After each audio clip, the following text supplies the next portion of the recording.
Praise lord. దేవుని ప్రశస్తమైన నామమునకు మహిమ కలుగునుగాక. ప్రభు నామమున మీ అందరికీ హృదయపూర్వక వందనాలు.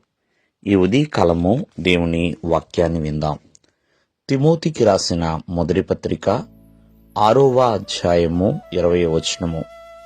ఓ తిమోతి, నీకు అప్పగింపబడిన దానిని కాపాడి అపవిత్రమైన ఒట్టి మాటలకును జ్ఞానమని అబద్ధముగా చెప్పబడిన విపరీత వాదములకును దూరముగా ఉండుము.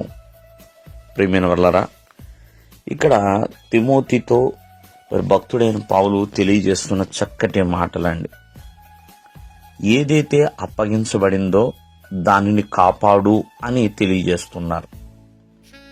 ఎందుకంటే దేవుడు మనకు ఎన్నో అనుగ్రహిస్తూ ఉంటాడు. ఆ అనుగ్రహించబడిన సమస్తము కూడా మనము జాగ్రత్తగా కాపాడుకోవాలండి. కుటుంబాన్ని అప్పగించిన, సంఘాన్ని అప్పగించిన, ప్రియమైన వర్లరా కొందరి ప్రజలను అప్పగించిన, ఎన్నో విలువైన బాధ్యతలు, ఇట్లా ప్రతిదాన్ని దేన్నైతే దేవుడు మనకు అప్పగించాడో అప్పగింపబడిన దానిని జాగ్రత్తగా కాపాడాలి. అలాగే అపవిత్రమైన కొన్ని ఒట్టి మాటలు ఉన్నాయి. ఒట్టివి అంటే అవి శక్తి లేనివండి, అంతేకాకుండా అపవిత్రమైనవి. అటువంటి మాటలకు ప్రియమైన వల్లరా దూరంగా ఉండాలి. జ్ఞానమని అబద్ధముగా చెప్పబడిన విపరీతమైన వాదాలు. చాలామంది ఎన్నో డెబిట్లు నిర్వహిస్తూ ఉంటారు.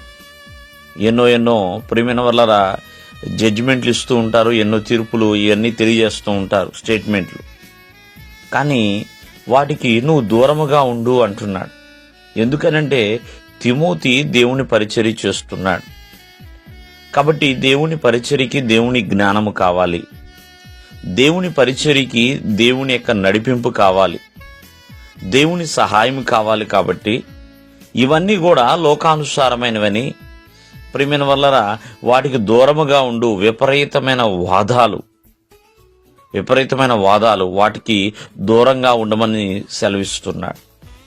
ఎందుకంటే కొన్ని విషయాలలో తగ్గి ఉండటము, మౌనంగా ఉండటము, దూరముగా ఉండటము చాలా మంచిదండి ప్రియమైన వర్లారా. చాలా మంచిది.